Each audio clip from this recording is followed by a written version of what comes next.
सभी लोग हाथ जोड़ेंगे।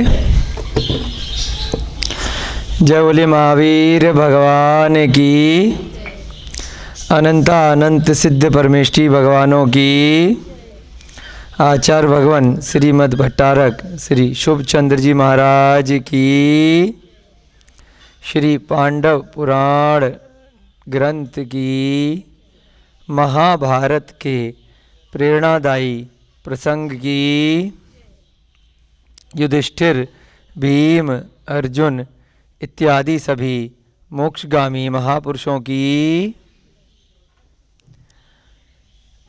इस युग के प्रथमाचार्य श्री चारित्र चक्रवर्ती आचार्य भगवान श्री शांति सागर जी महान मुनिराज की, आचार्य भगवान श्री विमल सागर जी महाराज की, आचार्य भगवान श्री विराग सागर जी महाराज की, आचार्य भगवान श्री पुष्पदंत जी महाराज की, आचार्य भगवान श्री विद्यानंद जी महाराज की, आचार्य भगवान श्री विद्यासागर जी महाराज की, आचार्य भगवान श्री प्रमुख सागर जी महाराज की, आचार्य भगवान श्री श्रुत सागर जी महाराज की, मुनि श्री प्रणम्य सागर जी महाराज की, मुनि श्री विहर्ष सागर जी महाराज की, मुनि श्री अनुमान सागर जी महाराज की, आर्यका माता जी श्री चैतन्यमती माता जी की, क्षुल्लक श्री ध्यान सागर जी महाराज की, क्षुल्लक श्री गणेश प्रसाद वर्णी जी की, सभी ज्ञानदानम गुरुकुल के नन्हे मुन्ने छात्र छात्राएं, सभी अध्यापक अध्यापिकाएं, सभी शिक्षक बंधु, औषधानम के हमारे आयुर्वेदिक चिकित्सक, अन्य सभी संस्थान में कार्यरत स्वयंसेवी, सभी श्रावक श्रेष्ठीजन, सभी को सादर जय जिनेन्द्र, जयदु जड़ंदो। हम सभी लोग श्री पांडव पुराण ग्रंथ का नित्य प्रति स्वाध्याय कर रहे हैं। महाभारत के नाम से वर्तमान जगत में यह सुप्रसिद्ध है। ग्रंथ में महाभारत के अतिरिक्त भी बहुत सारी अन्य उपयोगी विषय वस्तु है। महाभारत साधारणतः जो कौरवों का और पांडवों का युद्ध हुआ था उसको कहा जाता है।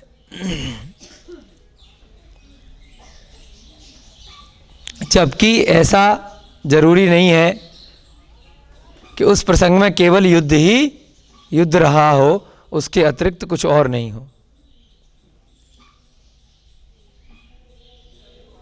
अब तक हमने इस प्रसंग में बहुत प्रेरणादायी कई प्रकार के कथानक श्रवण किए।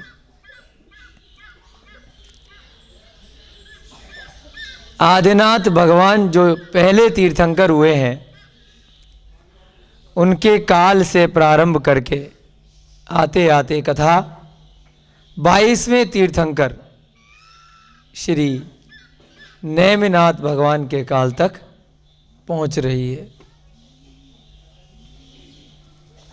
डिस्टर्बेंस तो नहीं आ रहा?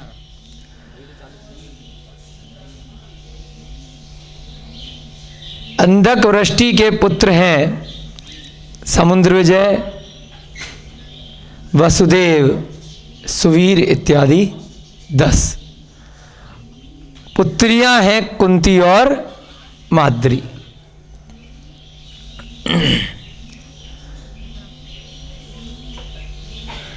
इधर हरिवंश में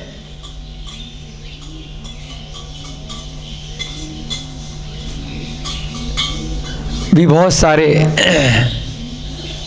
अन्य महापुरुषों ने जन्म लिया है।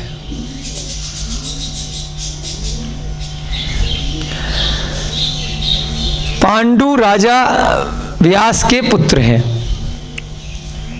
उनका विवाह कुंती के साथ तय होता है, परंतु किसी कारणवश वह नहीं हो पाता है। कालांतर में संयोगवश विवाह से पूर्व ही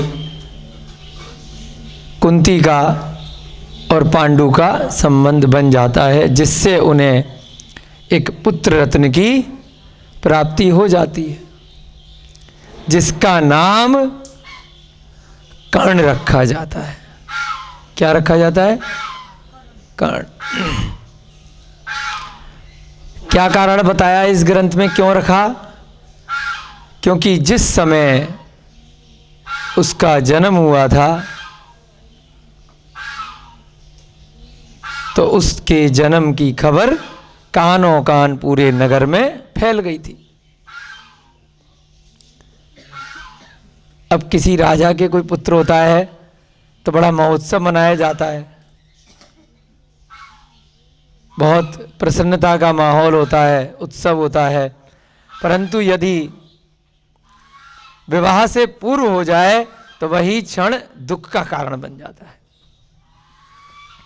कि उसको छुपाना पड़ गया कि ये कैसी अनहोनी हो गई, ये कैसे हो गया। इस कारण से कानों कान खबर तो फैली है, परंतु अच्छी खबर नहीं है, बुरी खबर है। एक ही चीज एक समय किसी के लिए अच्छी है और किसी के लिए बुरी है।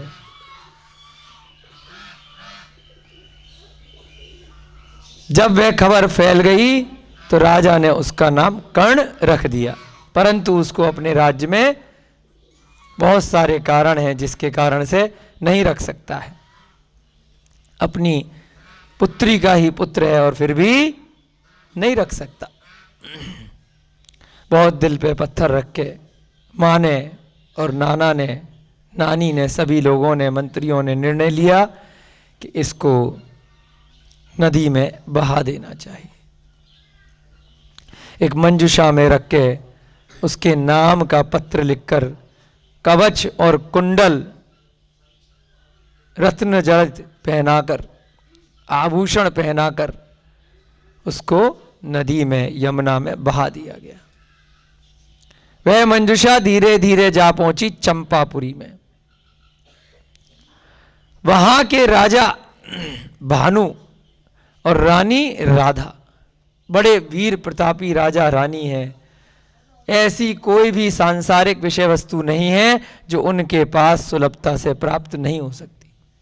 फिर भी क्या है, कुछ ना कुछ कमी है। अगर इस संसार में कुछ कमी नहीं होती तो मोक्ष के लिए कोई भी उपक्रम करता ही नहीं। जो अमीर आदमी बन गया उसमें बहुत खुश रहता, जो निरोगी है वो बहुत खुश रहता, जो युवा है उसमें बहुत खुश रहता।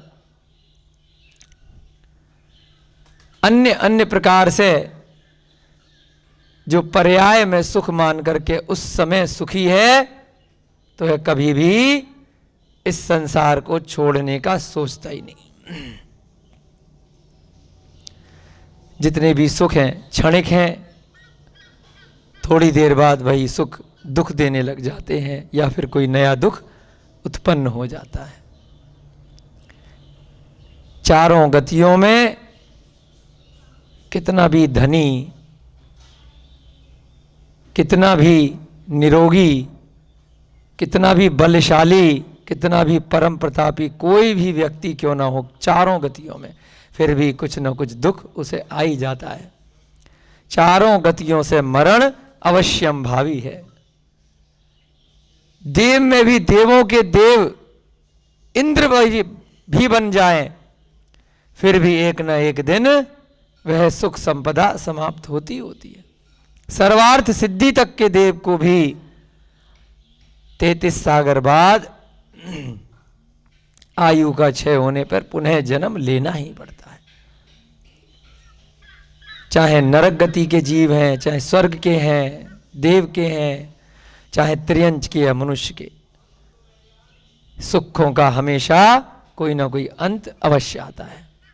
यहां पर भी भानु को और राधा को इतने सारे सुख मिलने के बाद भी एक बहुत बड़ा दुख मिल गया कि उनके कोई बच्चा नहीं था। निमित्त ज्ञानी से पूछा, उसने बताया अपने ज्ञान के आधार से कुछ गणना करके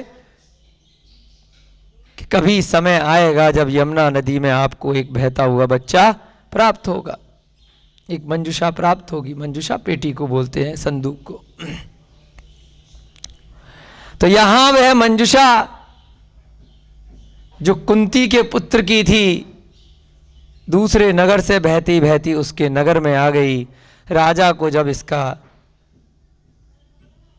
ज्ञान हुआ तो वह वहां पहुंचा। अपने महल में बुला करके जब पेटी खोली तो उसमें से बहुत सुंदर पुत्र प्राप्त हुआ। उसे निमित्त ज्ञानी की बात सहसा याद आ गई और उस पुत्र को अपनी रानी राधा को सौंप दिया कि इसका हम अच्छे से पालन पोषण करेंगे। जब उसने अपनी रानी राधा को सौंपा तो उस समय वह कान खुजा रही थी, तो भानु ने भी उस बच्चे का नाम कर्ण ही रख दिया और चिट्ठी में भी वही निकला था, तो दोनों ने एक ही तरह से एक ही नाम रखा। धीरे धीरे वह बच्चा बड़ा होता गया, युवा बन गया और जगत में बहुत बलशाली सुप्रसिद्ध हुआ, बड़ा पराक्रमी। क्योंकि बचपन में उसको कवच कुंडल डाल करके भेजा गया था, तो इसलिए वह कवच कुंडल जगत में बहुत फेमस हो गए। कर्ण का कवच, कर्ण के कुंडल, कालांतर में कई कथाएं इसमें फेमस हुई। आगे गौतम गणधर स्वामी ने बताया कि जगत में उस समय भी और वर्तमान में भी बहुत सारी कर्ण के बारे में ऐसी कथाएं प्रचलित हो गई हैं कि कर्ण माने कान, तो कान से कुंती के पुत्र उत्पन्न हुआ था। ऐसा संभव तीन काल में भी नहीं है। ऐसा यदि होता तो फिर विवाह इत्यादि की आवश्यकता नहीं रहती। स्त्री और पुरुष के संबंध का कोई भी उद्देश्य ही नहीं रहता। तुलना करी कि जैसे गधे के सर पर, गर्दभ माने गधे के सर पर सींग नहीं हो सकते, आकाश में पुष्प नहीं खिल सकते, पत्थर पर घास नहीं निकल सकती, ऐसे ही कभी कान से बच्चा पैदा नहीं हो सकता। इसी प्रकार से कई कथानकों में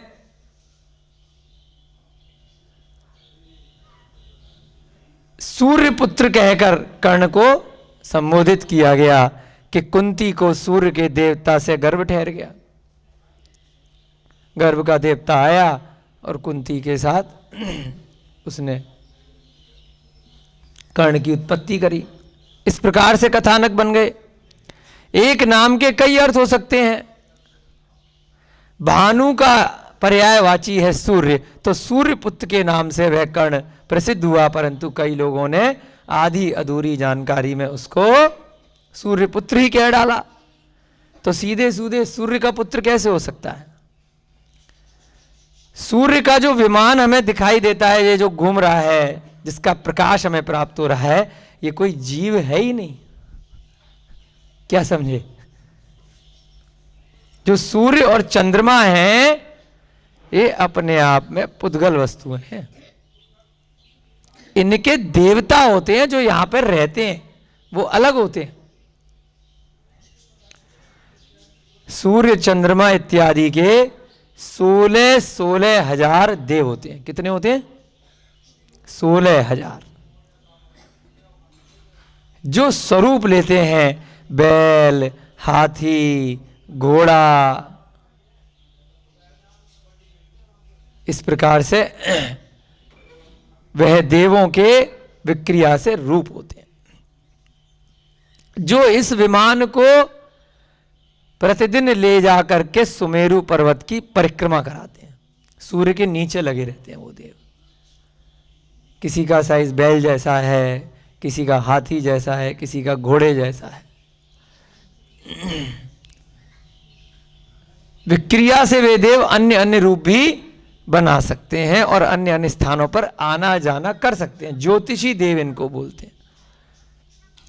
देव अलग हैं और सूर्य का विमान अलग है। जैसे गाड़ी चलाते हैं आप, तो गाड़ी अलग है, गाड़ी चलाने वाला अलग है। तो जो गाड़ी है वो जीव नहीं है, उसमें आत्मा नहीं है, वो तो चल रही है दूसरे के द्वारा चलाने से, ईंधन डालने से, ड्राइवर के द्वारा चलाने से। हवाई जहाज भी चलाते हैं, तो हवाई जहाज कोई बोले अपने आप उड़ रहा है, तो हवाई जहाज खाने पीने वाला आदमी हुआ क्या, या देवता हुआ क्या? हवाई जहाज के अंदर कोई जीव नहीं है, कोई आत्मा अपनी नहीं है, उसे कोई चला रहा है। ऐसी जो ये सूर्य दिख रहा है, ये अपने आप में जीव नहीं है। समझ रहे रोता जी? सूर्य और चंद्रमा कोई जीव नहीं है, न ये कोई देव है, न ये मनुष्य है। ये क्या है? विमान है। इनको कोई देव चलाते हैं। ऐसे ही तारे हैं, ग्रह नक्षत्र हैं, ये साइज में छोटे होते हैं। इनके प्रत्येक के 8-8 हजार देव होते हैं। कितने होते हैं बोलो मैडम? सूर्य और चंद्रमा के 16-16 हजार होते हैं और इनके 8-8 हजार। इनके कम होते हैं। इनकी भी परिक्रमा जो 2.5 दीप के अंदर के तारे हैं, 2.5 दीप कितना होता है? 45 लाख योजन का। इसके अंदर के जितने भी सूर्य चंद्रमा ग्रह नक्षत्र तारे हैं, वे सभी सुदर्शन मेरु की यानी सुमेरु पर्वत की परिक्रमा करते हैं, प्रदक्षिणा देते हैं, उत्तर से दक्षिण की ओर ऐसे घूमते हैं गोल गोल। मात्र ध्रुव तारे जो होते हैं, ध्रुव तारे, ध्रुव माने स्थिर, वह प्रदक्षिणा नहीं देते, वह अपने स्थान पर स्थिर रहते हैं।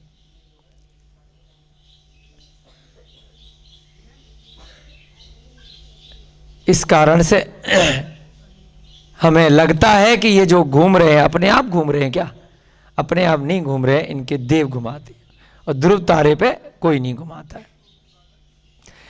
इनके जो विमान हैं, चाहे सूर्य का विमान है, चाहे चंद्र का विमान है, या अन्य ग्रहों इत्यादि का, इन सभी विमानों पर अकृत्रिम चैत्यालय होते हैं। जिनेंद्र भगवान की वहां पर अकृत्रिम प्रतिमाएं होती हैं, स्वर्णिम प्रतिमाएं, बहुत योजनों लंबी ऊंची। इनके ऊपर ये जितने भी विमान हैं सूर्य इत्यादि, ये सभी अर्धचंद्राकार होते हैं। कैसे होते हैं? अर्धचंद्राकार। जैसे रोहिता जी वो उठाइएगा, ये मटके के ऊपर का जो ढक्कन है,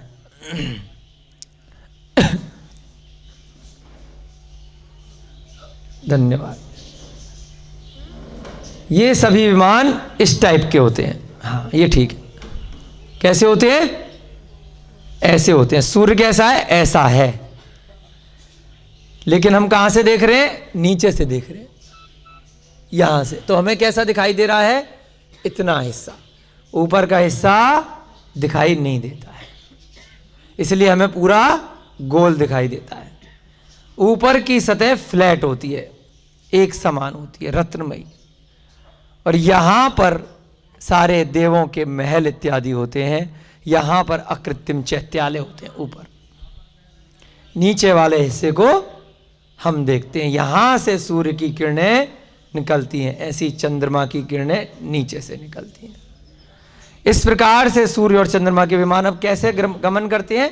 ऐसे सीधे सीधे यूं जाते हैं, गोल गोल गोल गोल उनका गमन होता है सुमेरु पर्वत के चारों तरफ। हम सभी सुमेरु पर्वत के दक्षिण भाग भरत क्षेत्र में रहते हैं, इसीलिए हमें प्रातःकाल सूर्य उदय होता हुआ दिखाई देता है और सायंकाल में अस्त होता हुआ दिखाई देता है। तो ये जो सूर्य के विमान हैं, इनसे कोई पुत्र की उत्पत्ति नहीं हो सकती। ये तो अनादि काल से इसी प्रकार गमन कर रहे हैं और अनंत काल तक गमन करते रहेंगे। सुदर्शन मेरु भी हमेशा रहने वाला है, सूर्य चंद्रमा भी हमेशा रहने वाले हैं। ना कोई 2.5 करोड़ वर्ष बाद सूर्य का विमान समाप्त होगा, ना उस पर रहने वाली कोई गैस समाप्त होगी। ये सब केवल मन के विचार हैं, और विचारों के माध्यम से थोड़ा सा प्रभावित कर दिया जाए तो नोबेल पुरस्कार भी मिल जाते हैं, फेमस भी हो जाते हैं, उनकी किताबें भी चलने लग जाती हैं, स्टीफन हॉकिंस जैसे और बहुत सारे लोगों की। वे भगवान नहीं है, सर्वज्ञ नहीं है, केवल अपने मन के विचार दिए हैं, लोगों ने मान लिए, कुछ लोगों ने नहीं माने। तो जो उन्होंने कह दिया वह सर्वज्ञ की वाणी केवली वाणी नहीं हो गई, वह केवल एक विचार है। और उसको प्रूव करने के लिए उन्होंने थोड़ी बहुत कैलकुलेशन कर दी। विज्ञान कभी भी केवल ज्ञान की तुलना नहीं कर सकता, हमेशा निरंतर उसमें खोज होती रहती है। पिछले लोगों ने जो खोज करी, उसके अगला आदमी और खोज कर रहा है, फिर नया आदमी फिर नई खोज कर रहा है, और उससे पिछले वाले को भूल जा रहा है, तीसरी चेन वाले को। अभी वर्तमान में हम क्या खोज कर रहे हैं? जो हमारे पास ज्योतिष विज्ञान है, वास्तु विज्ञान है, पांडुलिपियों का ज्ञान है, हमारे ही पिछले लोगों ने 200-400 साल पहले बहुत सारा ज्ञान आयुर्वेद के विषय में और विषयों में लिख दिया, लेकिन हमने उसको भूल गए। फिर से हम जीरो से शुरू हो गए, और फिर हम कह रहे हैं हम ज्ञान प्राप्त कर रहे हैं, हम खोज कर रहे हैं, संसार की खोज कर रहे हैं, खगोल विज्ञान की खोज कर रहे हैं, पृथ्वी के बाहर और कहाँ कहाँ जीवन है खोज कर रहे हैं। सब लिखा है ग्रंथों में। फिर किस चीज की खोज कर रहे हो, उसको पढ़ लो।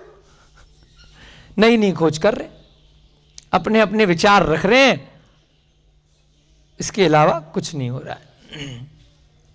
पिछले व्यक्ति के खोज को बिना देखे उसकी एक शब्द पकड़ा और अपने विचार रखने शुरू कर दिया, उसकी पूरी खोज पड़ी ही नहीं। तो आपने भी जो पूरी खोज लिखी अपनी, तो कोई गारंटी नहीं है कि आपकी बात को भी कोई आगे पूरी तरीके से पढ़ेगा। वो भी आपका एक शब्द लिखेगा और अपने विचार आगे रख देगा। वही वर्तमान में विज्ञान का स्वरूप है। केवल लोगों के विचार मात्र हैं, मन की इंद्रियों के कारण से जो इच्छाएं हैं उनको वह संसारी जगत को प्रभावित करने के लिए बोल देता है, लिख देता है, समझाने का प्रयत्न करता है। तो ऐसे ही यहां पर जो सूर्य है, सूर्य से कभी भी कोई बच्चा पैदा नहीं हो सकता है। जैसे सूर्य अभी हमने आपको समझा दिया, पुद्गल है, गाड़ी की तरह से, हवाई जहाज की तरह से, साइकिल की तरह से, कुर्सी मेज की तरह से, उस पर रहने वाले देवता हैं जो अपने अपने जीवन काल को वहां पर पल्लियों की आयु निकालते हैं और फिर कहीं जाकर उत्पन्न हो जाते हैं, एक के बाद एक। सूर्य से जो प्रकाश निकला करता है वह वहां पर उत्पन्न होने वाले एक इंद्रिय पृथ्वी कायक जीवों के कारण से होता है, जिनके अंदर आतप नाम कर्म का उदय होता है। बोलो कौन सा नाम कर्म? आतप नाम कर्म, जिससे ऊष्मा निकलती है। जैसे हमारी पृथ्वी है, ऐसे ही सूर्य की पृथ्वी है, परंतु वहां पर कैसे जीव उत्पन्न होते हैं? एक इंद्रिय कायक, जिनके आतप नाम कर्म का उदय होता है। अग्नि जैसी उसमें से निकलती है, उससे किरणें निकलती हैं, तो वह किरणें हम तक पहुंचती हैं, ऊष्मा निकलती है, चारों तरफ निकलती हैं उसकी किरणें। तो वह विमान क्या कभी बच्चे पैदा कर सकता है? आप चाहो, कोई स्त्री चाहे कि हवाई जहाज से या साइकिल से या गाड़ी से गर्भ ठहर सकता है क्या?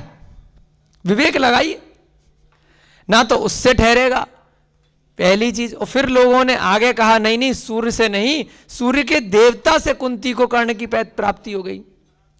सूर्य के पास तो भाई 16,000 कितने सारे देवता हैं, तो कौन सा, सारे की सारे ज्योतिषी देव हैं, कोई एक तो है नहीं। तो देवों का समागम मनुष्य पर्याय में आकर के क्यों होगा? उनके पास तो असंख्यात उनकी देवियां होती हैं।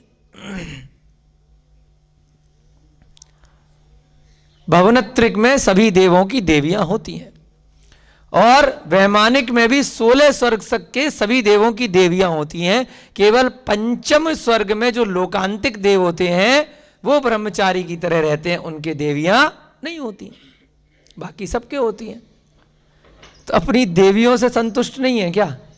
उनके वैक्रियक शरीर है, कोई सा भी रूप बना सकते हैं, लेकिन इसका मतलब ये नहीं है कि वह औदारिक शरीर बना करके मनुष्य की स्त्री के साथ में बच्चे कराएंगे। यह भी कदापि 3 काल में संभव नहीं है। तो इसका भी आचार्य भगवान श्री गौतम गणधर ने राजा श्रेणिक के लिए समाधान किया कि ऐसा कभी भी संभव नहीं है। वह सूर्यपुत्र क्यों कहलाया? क्योंकि भानु का पर्यायवाची एक सूर्य होता है, तो भानु का पुत्र था, क्योंकि भानु और राधा ने उनका पालन पोषण किया था।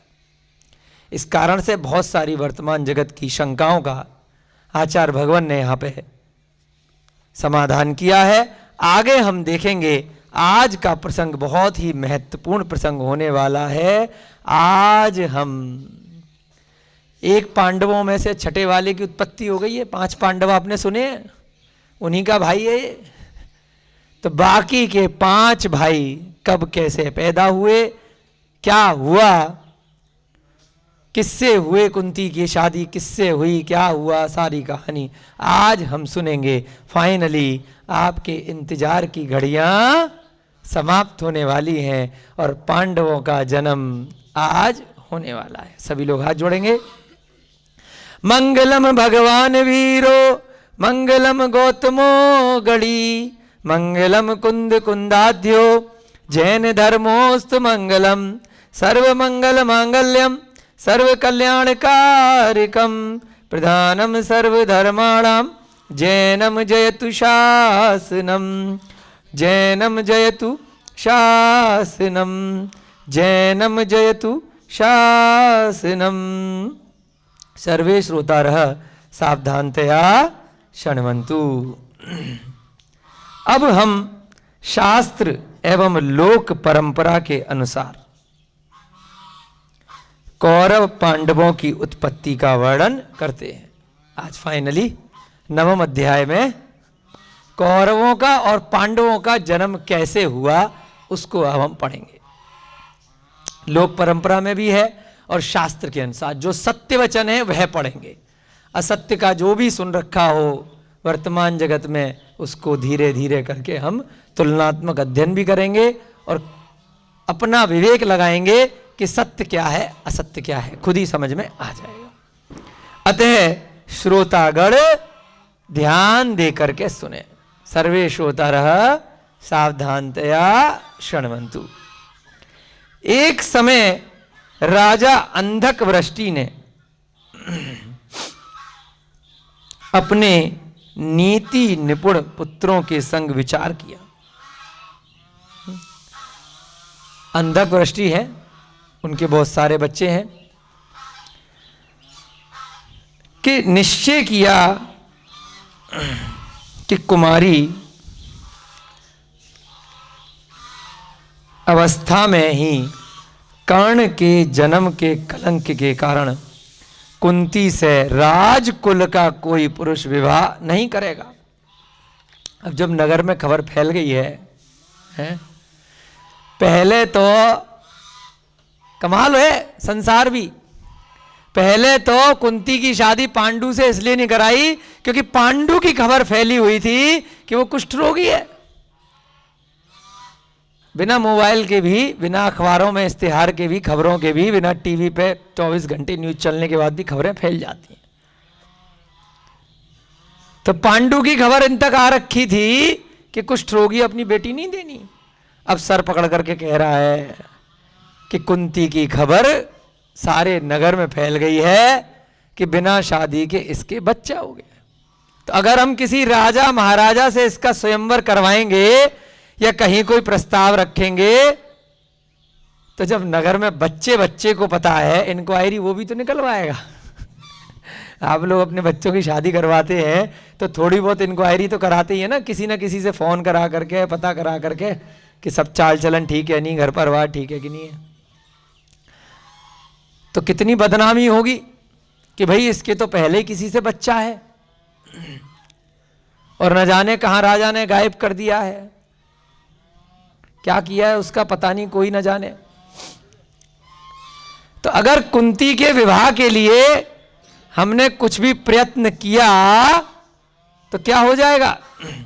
कुमारी अवस्था में ही कर्ण के जन्म के कलंक के कारण, कलंक लग चुका है, राजकुल का कोई पुरुष विवाह नहीं करेगा।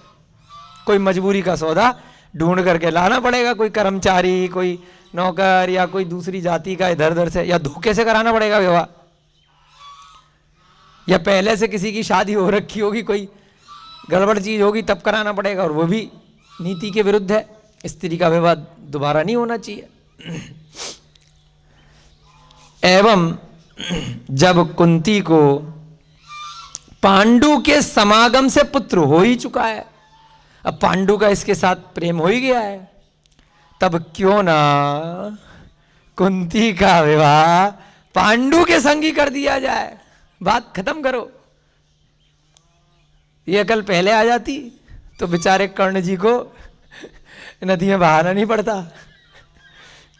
जब 2-4 महीने का गर्भ था तब कर देते भाई शादी, पता भी नहीं चलता, लेकिन नहीं, तब दिमाग में नहीं आया, बाद में देखा होगा, उस समय नहीं सूझा।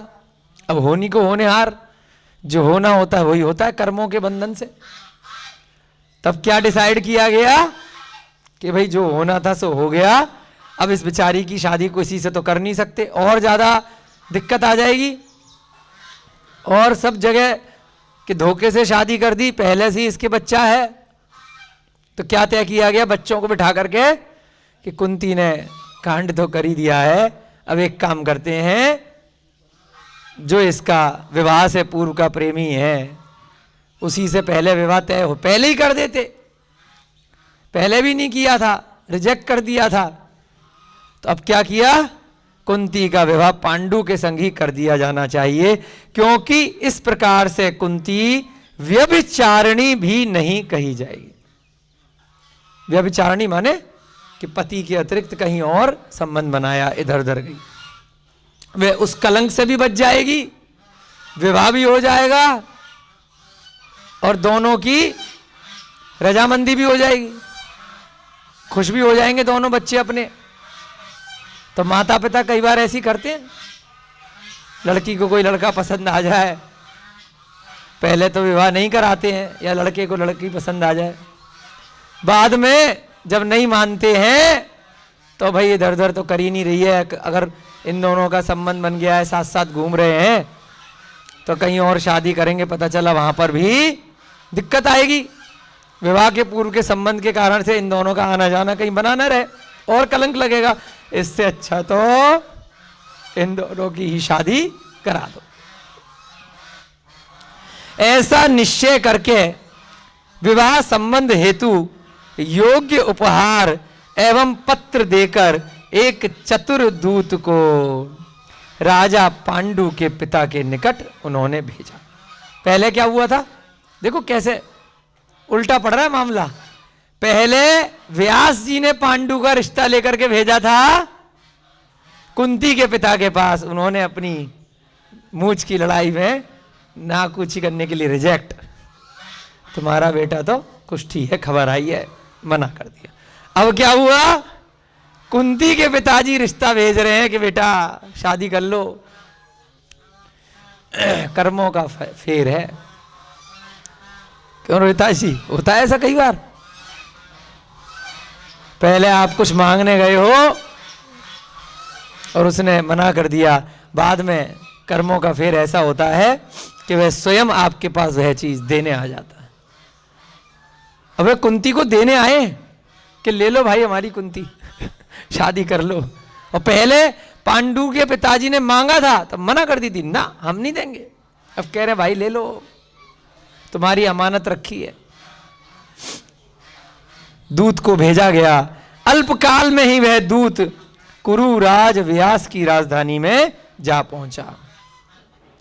कुरुवंश के राजा हैं व्यास, जिस कुरुवंश में जय कुमार से लेकर कितने सारे तीर्थंकर हुए हैं, शांतनु, पाराशर, ये सब कुरुवंश में, और धीरे धीरे उनके वंश में आगे चल के व्यास, व्यास के पुत्र पांडु, धृतराष्ट्र और विदुर। अब याद रखना कुछ कुछ नाम तो देखो, नहीं तो प्रसंग समझ में नहीं आएगा।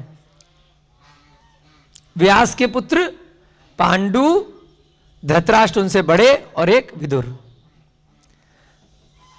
और इधर अंधक वृष्टि दूसरी चैन में चल रहे हैं, वो हरिवंश में है। कुरुवंश में कौन है? ये पांडु वगैरह हैं, कौरव वाले। कौरव और पांडव एक ही हैं, एक ही वंश के, कौरव वंश के, कुरुवंश। अंधक वृष्टि है, हाँ, शांतनु, पाराशर, व्यास, इस प्रकार से गुणवती के। गंगा से गांगे हुए थे जिन्होंने विवाह नहीं किया था, शांतनु वाले। उसके आगे बढ़ती बढ़ती कथा पहुंच गई दूसरे वंश में, हरिवंश में। हरिवंश में है ये अंधक वृष्टि, उनके सारे पुत्र समुद्रविजय, वसुदेव वगैरह। और वसुदेव के आगे चल करके श्री कृष्ण भी आएंगे, हम देखेंगे इसमें। समुद्रविजय से नेमिनाथ भगवान होंगे।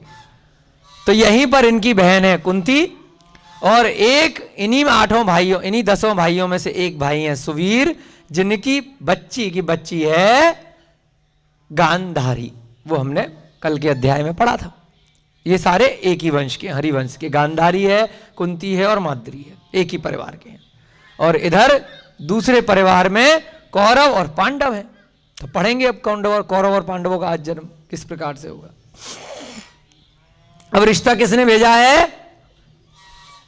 अंधक वृष्टि ने भेजा है। कुंती की शादी के लिए किसके पास भेजा है? व्यास के पास भेजा है। तो वहां अब क्या हालत होगी आप समझ जाइए। पागल पागल घूमेंगे, अरे वाह लॉटरी लग गई है। ये तो क्या बोलते, सूरज पश्चिम से निकल गया पूरब की जगह। ये क्या हो गया? इनने तो रिजेक्ट करा था मामला, आज क्या हो गया? दक्षिण से निकल गया, पश्चिम से निकल गया। द्वारपाल की अनुमति पाकर वह राजमहल में प्रविष्ट हुआ। राजमहल में वह दूत पहुंच गया एवं दूर से ही राज सिंहासन पर आसीन राजा व्यास को देखा। राजा व्यास बैठे हैं सामने, आह कितने सुंदर है। दूत पहुंचाया भी चिट्ठी लेकर के।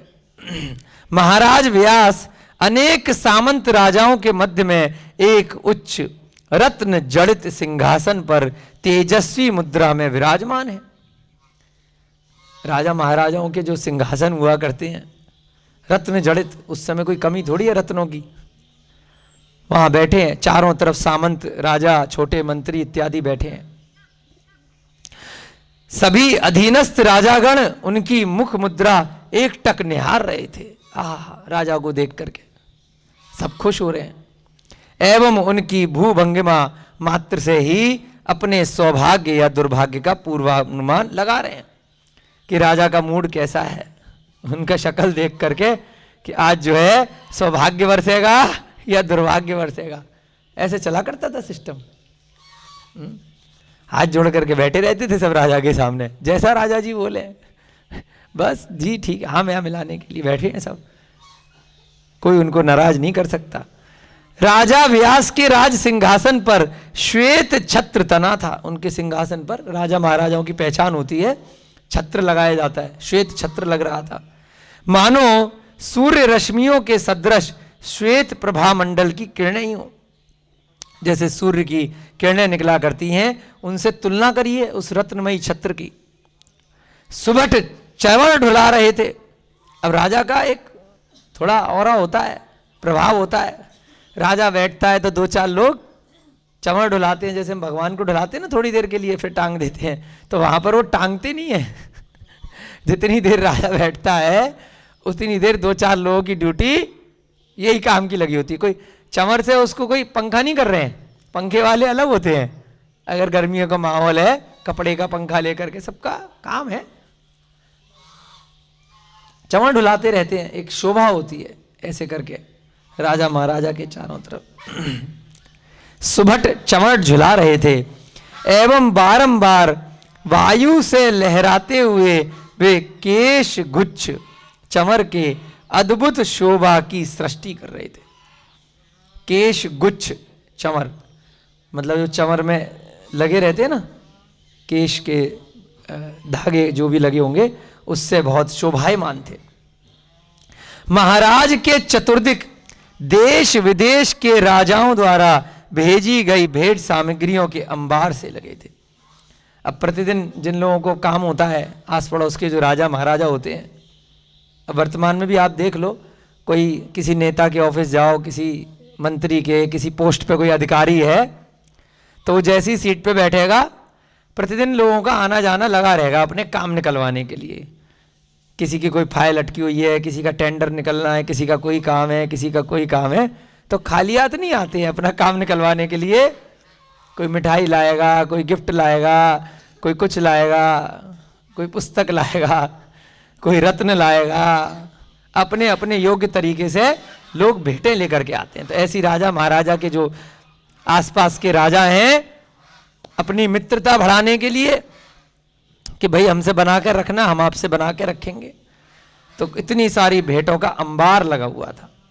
उन उपहारों में बहुमूल्य रत्नों की शोभा अद्वितीय थी। बहुत सारे लोगों ने रत्न भी भेजे थे। तथा उनके मध्य राजा व्यास तारा मंडल के मध्य चंद्रमा सदृश शोभायमान थे। तो ऐसी अगर आपको देखनी हो तो कभी शादी वादी होती है ना, तो लोग लेकर के आते हैं ना गिफ्ट बहुत सारे, चारों तरफ स्टेज पे बेचारा दूल्हा दुल्हन बैठे हैं और गिफ्ट का अंबार लगा हुआ है? देखा है ना आप लोगों ने? तो ऐसे ही राजा के लिए तो डेली गिफ्ट मिलते हैं, वो बांटता रहता है, इधर का उधर, उधर का उधर, कितना खाएगा क्या करेगा। तो क्या यहां पे उपमा दी कि बहुत सारे राजा महाराजाओं ने रत्न भेजे थे, तो रत्न सजाए गए थे चारों तरफ, और रत्न कैसे लग रहे हैं? जैसे तारों की तरह चमक रहे हैं, और तारों के बीच में रात में चंद्रमा चमकता है, तो चंद्रमा के सदृश व्यास चमक रहे थे और बाकी सारे रत्न तारों की तरह। एक उपमा दी है, अलंकार, कितना सुंदर वर्णन है। बंदीजन राजा का गुणगान करते हुए अपनी वाणी को पवित्र कर रहे थे। जो प्रजाजन हैं वो भी बैठे होते हैं उस सभा में, वो कुछ ना कुछ भजन गा रहे होते हैं, गीत गा रहे होते हैं, राजा की जय हो, राजा की जय हो, राजा अमर रहे, या जो भी मंत्र इत्यादि कुछ ना कुछ बोल रहे होते हैं, जय जयकार कर रहे होते हैं। सभा के सदस्यों, समागत सज्जनों एवं पुरजन परिजनों पर राजा व्यास की भावपूर्ण दृष्टि का निपात होने से ही कितनों के भाग्य का वारा न्यारा हो जाता था। ऐसी राजा देखते हैं ना सब जगह, अच्छा ठीक हो, ठीक हो, आशीर्वाद दे देते, तो उसी से ही लोग खुश हो जाते हैं। ऐसी होता है, कभी कोई बड़े आचार्य महाराज हैं, बहुत सारे भीड़ में हम लोग दर्शन के लिए गए मुनि महाराज के, तो महाराज जी ने अगर देख लिया तो भाग्य धन्य हो गया, उसी में खुश हो जाते हैं। दृष्टि उठा ली अगर भीड़ में, इतने में हमारी तरफ देख लिया, अरे वाह, आज तो जन्मों जन्मों के पाप क्षय हो गए, ऐसा लगता है। तो ऐसी प्रजा राजा को देख करके खुश हो जाती है कि राजा ने हमें देख लिया, हम अटेंडेंस लगाने हम भी आए। तात्पर्य यह है कि राजा व्यास की तेजस्विता प्रत्येक रूप में दैदीप्यमान थी, कि उनकी बहुत बड़ा तेज था व्यास का। उनकी गंभीरता, वीरता, उदारता एवं श्री संपन्नता समुन्नत ललाट को देखते ही प्रकट हो जाती थी। जैसे उनका ललाट, माथा देखो, उनका चेहरा देखो, उससे ही तेज, वीरता, शूरवीरता, उनकी उदारता, गंभीरता, कितने सीरियस हैं वो अपने काम के लिए, वह सब प्रकट हो जाता था। थोड़ा सा विवरण किया है, जब दूत पहुंचा है तो उस जगह का वर्णन किया है कि वह देख करके किस प्रकार से अचंभित रह गया है कि किसके पास रिश्ता लेकर के आया हूं। थोड़ा सा वर्णन किया जाता है, एकदम से सीधे बात खत्म कर देंगे तो 4 पेज में पूरा पांडव पुराण खत्म हो जाएगा, फिर आनंद ही नहीं आएगा कि कब कथा शुरू हुई कब खत्म हो गई। पूर्वोक्त दूत प्रथम तो कुछ क्षण खड़ा खड़ा इन सब राज विभूतियों को निहारता रहा। जो दूत पहुंचा था बहुत चक्कर रह गया, उसको ध्यान नहीं रहा वो किस काम से आया है, देखता रहा क्या गजब राजा हैं, कितने सारे गिफ्ट हैं, क्या रत्नमयी शोभा है, क्या राजमहल है। बहुत चक्के रह जाते हैं ना कभी ऐसी विशेष स्थान पे पहुंच जाए, कई बार होता है।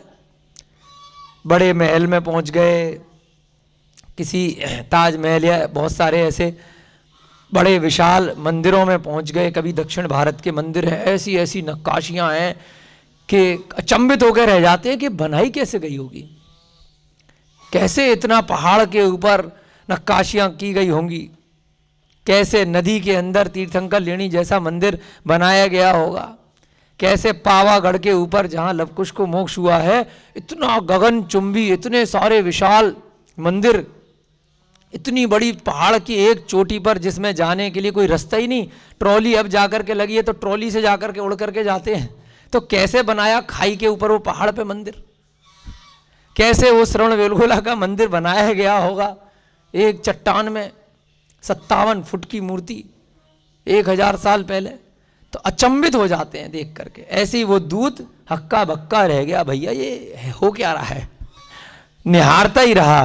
फिर धीरे धीरे जब उसे ध्यान आया कि अच्छा किस काम से आया हूं, अपना काम तो पूरा करूं, फिर साहस पूर्वक राजा के सम्मुख जा पहुंचा। साहस किया, भाई बात रखूं अपनी, इतनी दूर से आया हूं। फिर उनके सम्मुख अपनी लाई हुई भेंट सामग्रियों को प्रदर्शित किया। वो भी लेकर के आया है, भेजा है अंधक वृष्टि ने कि बेटा खाली हाथ नहीं जाना, चिट्ठी लेकर के पहले थोड़ा सा कुछ दे देना। खाली हाथ, जैसे अपन मंदिर भी जाते हैं, भगवान के सब पास सब कुछ है फिर भी खाली हाथ नहीं जाते, कुछ भी ले जाते हैं, फल फूल सामग्री, चावल बादाम जो भी आपके पास है वे ले जाते हैं। फिर उनके सम्मुख अपनी लाई हुई भेंट सामग्रियों को प्रदर्शित किया एवं तत्पश्चात करबद्ध प्रार्थना करने लगा। हाथ जोड़े, कर माने हाथ जोड़ करके प्रार्थना करी, हे राजन, चंपापुरी में अंधक वृष्टि नाम के राजा राज्य करते हैं, जिनके यश वैभव से सभी सुपरिचित हैं। चंपापुरी में अंधक वृष्टि राजा हैं, समस्त लोक में उनके ऐश्वर्य की तुलना साक्षात इंद्र के वैभव से की जाती है। अपने राजा की तारीफ कर रहा है, सब लोग उनको बोलते हैं इंद्र जैसे राजा हैं। उनकी प्रजा वत्सलता भी सर्वत्र प्रसिद्ध है, बहुत प्रजा के प्रति वात्सल्य रखते हैं। उन्होंने मुझे यहाँ इस हेतु भेजा है कि उनकी अभिलाषा को मैं आपके समक्ष उपस्थित करूं। उनकी जो अभिलाषा माने इच्छा है वो आपको बताऊं। राजा अंधक वृष्टि की हार्दिक इच्छा है कि आपके सुपुत्र राजकुमार पांडु का विवाह उनकी सुपुत्री राजकुमारी कुंती के साथ हो। प्रपोजल रख दिया, इच्छा है जी कि आपका पुत्र है पांडु, उनकी पुत्री है कुंती, दोनों का रिश्ता करा दिया जाए। दूत के मुख से इस प्रस्ताव को सुनकर राजा ने कहा, अब क्या करेगा, कितने साल से अपने बेटे की हालत तो देख ही रहे थे, जंगल जंगल मारा मारा फिर रहा है। पहले जब प्रस्ताव भेजा था उसके बाद से बड़ा दुखी है, बेचैन है। अब राजा को ये सारी कहानी तो पता नहीं थी व्यास को कि ये जाकर के मुद्रिका लेकर के कांड कर आया पहले ही, इसलिए रिश्ता आया है। उन्हें क्या मालूम, ये तो उनके नगर में फेमस हुई थी कुंती की कहानी। अब अगर जाएंगे तब बात की बात है, तब बाद में पता चलेगा। अभी तो क्या बोलेंगे, अरे उचित प्रस्ताव भी क्या कभी अस्वीकार किया जा सकता। वो तो इंतजार कर रहे थे, राह देख रहे थे कि कब रिजेक्ट हुआ है भैया। अब लड़ाई थोड़ी लड़ेंगे कि पहले तूने मना किया था, अब मैं तुझे बताता हूं कि मैं भी क्या चीज हूं, अब तू आएगा बेटा, नाक रगड़ता हुआ तब वहां करूंगा। अच्छे लोग ऐसा काम नहीं करते। उन्होंने देखा कि मेरा पुत्र परेशान है बहुत समय से कुंती के लिए, कि चलो इससे उचित प्रस्ताव भी क्या कभी अस्वीकार किया जा सकता है। भला मुद्रिका में मणि का जड़ना किस विवेकशील व्यक्ति को अनुचित होगा। कितनी सुंदर बात करी है। मुद्रिका अंगूठी, अगर चांदी की अंगूठी है, खाली खाली है, ऊपर अगर हीरा कोई लगा रहा हो फ्री में वो भी, तो कोई मना करेगा क्या है? क्यों संकल्प जी? अंगूठी मिल जाए पीतल की, चांदी की, लोहे की, और उसमें कुछ रत्न मिल जाए लगाने के लिए मुफ्त में, तो मना करोगे क्या? तो तुलना कैसे करी कि मेरा बेटा तो खाली मुद्रिका है, उस पे हीरा तो तुम्हारी बेटी है, दोनों जुड़ जाएंगे तब वह मुद्रिका कहलाएगी। कितना सुंदर उदाहरण दिया है। मुद्रिका में मणि का जड़ना किस विवेकशील व्यक्ति को अनुचित होगा। कौन मना करेगा? जो विवेकी है। अंडरलाइन करने वाली बात है। तो कितना सुंदर उदाहरण है। यानी कि 1 और 1 11 हो जाएंगे, 2 नहीं होंगे, दोनों मिलकर के, दोनों एक दूसरे के पूरक हैं। राजा व्यास को भी यह तथ्य ज्ञात था कि कुमार पांडु कुंती पर दीर्घ काल से आसक्त है। अच्छा, उसको जानकारी तो थी, क्योंकि लेटर तो पहले इन्होंने भेजा था, और पुत्र की हालत पता चली गई होगी, राज्य में इधर उधर भटक रहा है कब से। तो राजा व्यास को पहले से ही ज्ञात था कि कुंती पर दीर्घ काल से, बहुत लंबे समय से आसक्त है। इसलिए दूत से उन्होंने कहा, राजा अंधक वृष्टि की जो अभिलाषा है वही मेरी भी मनोकामना है, मेरी भी यही इच्छा है। ये तो बहुत बढ़िया हो गया। एवं उनके इस प्रस्ताव को मैं आदर पूर्वक स्वीकार करता हूं, मुझे बिल्कुल स्वीकार है। पहले बच्चों से नहीं पूछते थे कि कहीं कोई दूसरी तो पसंद नहीं आ गई, भाई उसने मना कर दिया था। राजा महाराजा ही अपने बच्चों के रिश्ते तय कर देते थे। इस संबंध से मुझे हार्दिक प्रसन्नता प्राप्त होगी। अगर ऐसा संबंध होगा तो मुझे बहुत खुशी होगी, बहुत प्रसन्नता होगी, टेंशन मत लो। सभा के सभी सदस्यों के समक्ष ही उन्होंने अपनी स्वीकृति प्रदान कर दी। इतने सारे लोग गवाह बैठे कि भाई मेरी हाँ है, सारे लोगों के समक्ष। एवं लग्न दिवस का निश्चय करके, हाथ क्या बोला है, पंडित जी भी बैठे रहते हो सब। राजा महाराजा के पास तो परमानेंट ज्योतिषी वगैरह रहते हैं, बुलाना थोड़ी पड़ता है। फटाफट क्या किया, शुभ काम में देरी क्यों, आओ पंडित जी। तुरंत क्या किया, लग्न दिवस का निश्चय कर दिया। लाओ लग्न पत्रिका निकालो। बच्चे से तो पूछा ही नहीं अभी, शादी के लिए निमंत्रण आया है, लग्न दिवस तुरंत निकाल दिया। निश्चय करके बहुमूल्य सामग्रियों का उपहार देकर चंपापुरी गमन हेतु प्रस्थान के लिए उस दूत को विदा कर दिया। होता है ना, रोका कर दिया। उधर से गिफ्ट आए थे, लो हमारी तरफ से भी खूब सारा भंडार लेकर के जाओ, खाली हाथ नहीं भेजेंगे। और बढ़िया से लग्न दिवस भी निश्चय कर दिया कि भाई इस दिन चटमंगनी पटव्या, फटाफट से शादी कर डालते हैं। लग्न भी निकाल दी। विवाह की तैयारियां शुरू हो गईं एवं यथा समय अपने दल बल के संग कुमार पांडु ने विवाह के लिए प्रस्थान किया। पांडु तो तैयार बैठे थे। वो तो जैसे क्या होता है, मन चाही स्त्री से विवाह हो जाए। हमारे नीरज भैया जी का भी हुआ था, तो क्या हालत हो रही थी, लव मैरिज करी थी आपने और घर वालों की मर्जी से, बढ़िया हालत हो गई होगी ना। ऐसी पांडु जी की हो गई, प्रेम हो गया और दोनों के माँ बाप ने, कुंती के माँ बाप भी और इधर पांडु के माँ बाप ने भी बढ़िया से रिश्ता करा दिया। तो खूब बैंड बाजे के साथ हैं, कहाँ पहुंचे, प्रस्थान कर दिया दल बल के साथ। पांडु जी ने वह विभिन्न प्रकार के बहुमूल्य वस्त्रों से सुसज्जित था। शादी पे ऐसी पोशाक खरीद के पहनी जाती है, बेचारी दोबारा काम ही नहीं आती।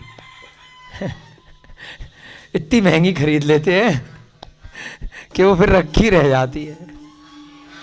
स्त्रियां तो काम में ले लेती हैं, बेचारे दूल्हा का नहीं आ पाता, वो तो फिर दूल्हा ही लगेगा दोबारा से। दूल्हा की तो ऐसे वो कपड़े होते हैं। तो ऐसे ही पांडु तो पहले ही इतने बड़े राजकुमार थे, उसके बाद इतने सुंदर सुंदर वस्त्र आभूषण उन्होंने पहने। उनके अग्र एवं पार्श्व भाग में अनेक राजाओं के समूह थे। अब बारात जा रही है, थोड़ा बारात का भी तो वर्णन लिखेंगे ना, ऐसी थोड़ी कहानी चलेगी, शादी हो गई बात खत्म, रिश्ता लेकर के गए। पूरा पिक्चराइजेशन किया जाता है कि आप शब्दों के माध्यम से अपने मन में पूरी एक मूवी बना डालें, कि जैसे वह सारी की सारी विषय वस्तु आपके सामने बिल्कुल दिख रही है आंखें बंद करके। कितना सुंदर राजमहल है, राजा कैसा बैठा है, दूत कैसे पहुंचा है, अब बारात जा रही है तो कैसे जा रही है, पूरा वर्णन शब्दों के माध्यम से। इतना सुंदर, यही काव्य को लिखने वाले की विशेषता होती है, ग्रंथकार की, कि एक एक चीज का वर्णन इतनी सुंदरता से लिखते हैं। उसके अग्र एवं पार्श्व, यानी कि दूल्हा बीच में चल रहा है, अग्र आगे और पार्श्व उसके पीछे अनेक राजाओं के समूह हैं, बहुत सारे, बहुत भीड़, बारात जा रही है। उस पर श्वेत छत्र तना हुआ था तथा चंवर ढुल रहे थे। अब वो बैठते हैं ना, घोड़े वोड़े पे नहीं बैठते हैं, शादी होती है तो। वर्तमान में तो बेचारे घोड़े को टॉर्चर किया जाता है, पहले उनके अपने हुआ करते थे बिना टॉर्चर वाले। अब तो बहुत परेशान करते हैं घोड़ियों को मार मार करके। तो पहले क्या करते थे, बड़े अच्छे से रखा करते थे। एक बंदा जब राजा चल रहा है, दूल्हे राजा, तो छत्र लेकर के, छाता होता है ना बड़ा सा, छत्र लेकर के साथ साथ चलते हैं और साथ साथ चंवर ढुलाए जा रहे हैं।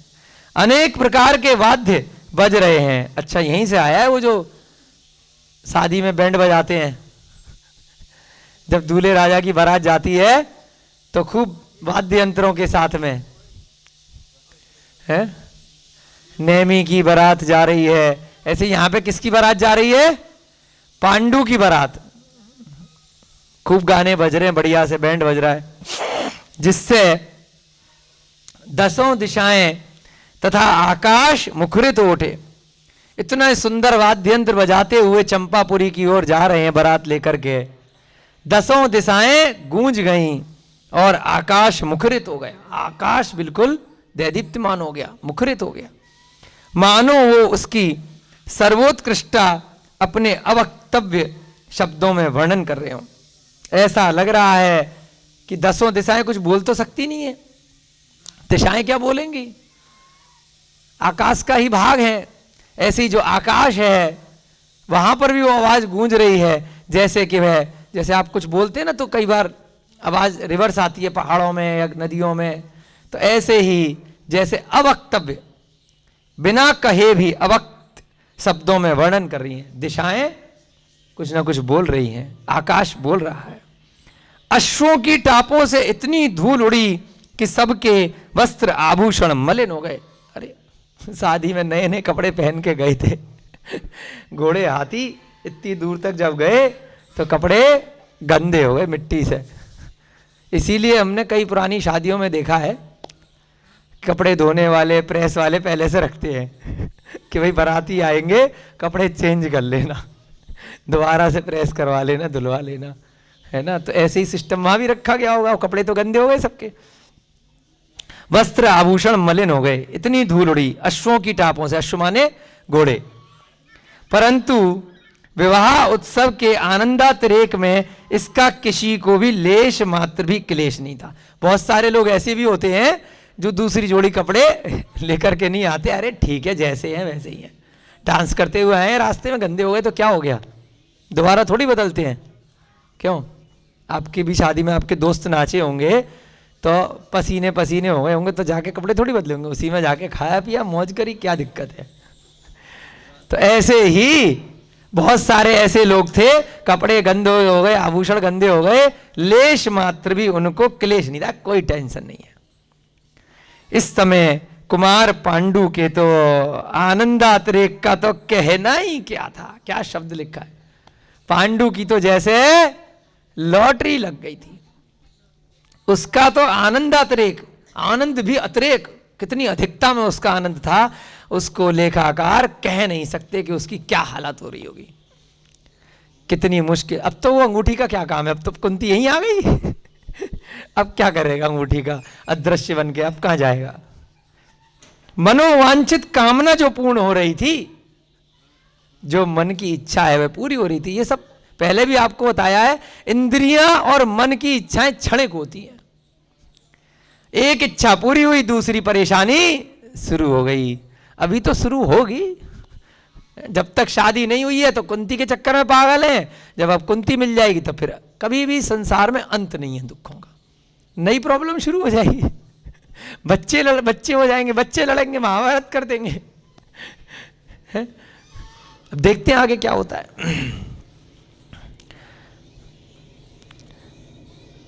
साथ ही उसकी अतुलनीय शोभा भी अवर्णनीय थी, बहुत सुंदर लग रहे थे पांडु जी।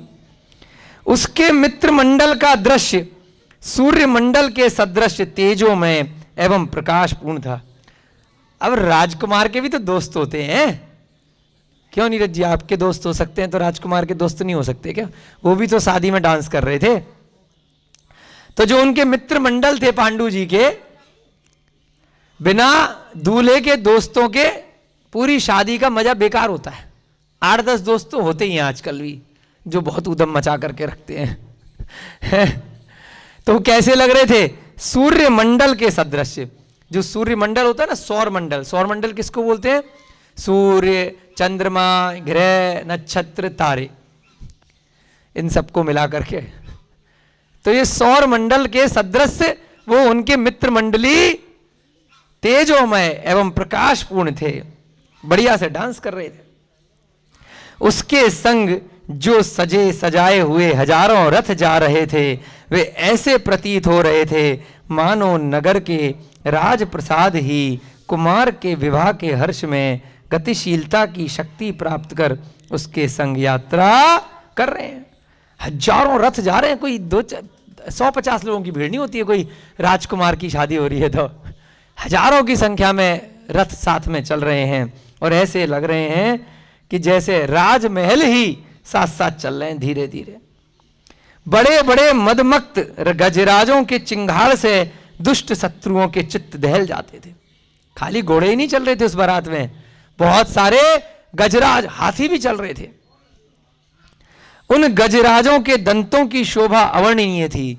हाथी के दांत होते हैं ना कितने लंबे लंबे, उन दांतों को देख देख कर ही कितनी गजब की शोभा हो रही थी। यदि वे चाहते तो अपने सुदीर्घ एवं स्थूल दंतों की शोभा अवर्णनीय थी। हाँ, यदि वे चाहते तो अपने सुदीर्घ एवं स्थूल दंतों की टक्कर से पर्वतों को भी धूल में मिला देते। अगर वे हाथी चाहते तो क्या करते? सारे मिलकर के रास्ते में जो पर्वत पड़ रहे हैं, पेड़ पड़ रहे हैं, उनको तोड़ते फोड़ते चलते। पर्वतों को भी हिला सकते थे, इतने बड़े बड़े हाथी थे। जैसे कामी पुरुष उत्तम वस्त्रों से ढके रहने पर भी प्रिया की उंगली मात्र स्पर्श होने से भी हर्षातिरेक से मुखर होते हैं। थोड़ा सा उदाहरण दिया है। कोई कामी पुरुष है, अपनी प्रेमिका के पास, अपनी स्त्री के पास, हल्का सा उसने छू भी दिया तो खुश हो जाते हैं ना, आहा टच कर लिया, खुश हो गया।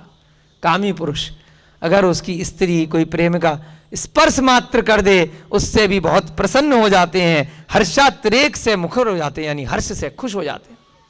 उसी प्रकार नगाड़े भी रंग बिरंगे वस्त्रों से सुसज्जित थे। थोड़ी सी उपमा दी, जो नगाड़े भी साथ साथ बज रहे हैं ना, डम डम डम डम करके वो बजाते हुए चल रहे हैं, वो भी जैसे ही उसका डंडा पड़ रहा है उससे खुश हो जा रहे हैं। जो तबले हैं, बड़े बड़े नगाड़े, उसका वो डंडा पड़ता है ना, क्या बोलते हैं उसको, बजाने वाले डंडे होते हैं, उसमें आगे लगा होता है कपड़ा, ढम ढम। एवं उनके चारों ओर झालरें लगी थी। जो नगाड़े होते हैं उसको सजाते हैं झालरों से, सुंदर सुंदर, किंतु उंगलियों के स्पर्श से वे मौन नहीं रह पाते थे। कई सारे लोग हाथों से भी बजाते हैं तबले को, तो उंगलियों का ऐसी अगर तबला कहीं बजाओगे तो आवाज नहीं आएगी, उन पे बजेगा तो अब वो मौन नहीं रहता है, हर्षातिरेक से नगाड़े झूम उठते हैं, मानो वे भी विवाह उत्सव के आनंद को प्रकट कर रहे हों। वो नगाड़े भी अपना आनंद बता रहे हैं। अनेक चतुर नट अपनी प्रेयसी नटियों के संग उस वर यात्रा के अग्रभाग में नृत्य करते जा रहे थे। अब शादी में बैंड बजता है, दूल्हा चल रहा होता है, आगे लोग नाचते हैं, अपनी अपनी पत्नियों के संग लोग नाचते हैं, है ना, अपने अपने परिवार के साथ, दोस्तों के साथ। तो ऐसे ही नट और नटनियां वो भी आगे आगे डांस करते हुए चल रहे थे, नृत्य करते हुए जा रहे थे वर यात्रा के अग्रभाग में आगे। मानो अपनी नृत्य प्रवीणता के समक्ष स्वर्ग की अप्सराओं को भी परास्त करने पर तुले हैं। अब आजकल तो वो कौन सा डांस चलता है, नागिन डांस, पागलपंथी के डांस होते हैं। पहले ऐसे सुंदर नृत्य करते थे कि जैसे स्वर्ग की अप्सराएं फेल हो जाएं। अभी 3-4 वर्ष पहले हमने भी देखे ऐसे सुंदर नृत्य पूरे दिन के। धर्म स्थल में बड़ा अच्छा प्रोग्राम था, महामस्तकाभिषेक का, बाहुबली भगवान का। कम से कम नहीं तो हजारों प्रकार के नृत्य थे, एक से एक सुंदर, और एक एक नृत्य में 100-100, 200 लोग, मतलब आप लगा लो 10 किलोमीटर लंबे। एक स्थान पे बस आप खड़े हो जाओ, पूरी रैली निकल रही है, सुबह से शाम हो जाए। इतना सुंदर कर्नाटक में धर्मस्थल में मंजूनाथ स्वामी के वहाँ उत्सव मनाया गया, बाहुबली भगवान का महामस्तकाभिषेक। 100 से अधिक मुनि महाराज जी वहाँ पर थे। वर्धमान सागर महाराज जी का पूरा संघ, पुष्पधन सागर महाराज जी का, और बहुत सारे महाराजों के संग। कई दिन हम वहाँ रहे थे, 3 साल पहले की बात है। इतना जबरदस्त नृत्य, मतलब ऐसा नृत्य अलग अलग तरीके से, हर रूप रंग का, क्या परिधान, क्या बैंड, महीनों तैयारी चली होगी उस एक दिन के उत्सव को मनाने के लिए। तो ऐसे ही वह हम, जैसे दृष्टिगत होता है ना कि कोई चीज़ यहाँ पे अगर ग्रंथ में पढ़ने को मिल रही है तो साधारण तौर पे आपको देखने को नहीं मिलेगी। शादियों से इनकी तुलना नहीं कर सकते वर्तमान में जो होती हैं। तो ऐसे ही स्वर्ग की अप्सराएं परास्त हो जाएं, ऐसे नृत्य करते हुए वे लोग चल रहे थे। अनेक संगीताचार्य अपनी गायन विद्या का लालित्य पूर्व प्रदर्शन कर रहे थे। बहुत सारे संगीताचार्य थे, अलग अलग टुकड़ियों में बहुत तरह के नृत्य गायन चल रहे हैं। वह अपना संगीत गा रहे हैं, मानो अपने प्रयासों के द्वारा तुम्बर एवं नारद सदृश महान गायनाचार्यों से स्पर्धा कर रहे हैं। इस प्रकार से यहाँ पर आपने पांडु के बारात का वर्णन सुना। नेमी की बारात का तो बहुत जगह वर्णन आता है, आज यहाँ पांडव पुराण में देखो, नाम तो पांडव पुराण है। हम पांडु जी को छोड़ करके उनके बच्चों की कहानियां ज्यादा फेमस है। पांडु जी का तो पब्लिक को पता ही नहीं है कहीं पर भी, जिनके नाम पे पांडव हुए। तो इसलिए पांडु जी की भी तो थोड़ी बारात सुननी चाहिए कि उनकी बारात कैसे निकली। चलिए, आपकी कक्षा का समय हो रहा है, कल आगे देखेंगे बारात कैसे कहाँ पर पहुंची। कुंती की हालत देखेंगे कल थोड़ी सी, और आगे फिर कौरव और पांडवों के जन्म की कथा भी पढ़ेंगे। जय बोली महावीर भगवान की, अनंता अनंत सिद्ध परमेष्ठी भगवानों की, आचार्य भगवान श्री मद भट्टारक शुभ चंद्र जी महाराज की, श्री पांडव पुराण नामक ग्रंथ की जय बोलिए। इस युग के प्रथमाचार्य श्री चारित्र चक्रवर्ती आचार्य भगवान श्री शांति सागर जी महान मुनिराज की। सभी को जय जिनेन्द्र, जय दु जुड़ंदो।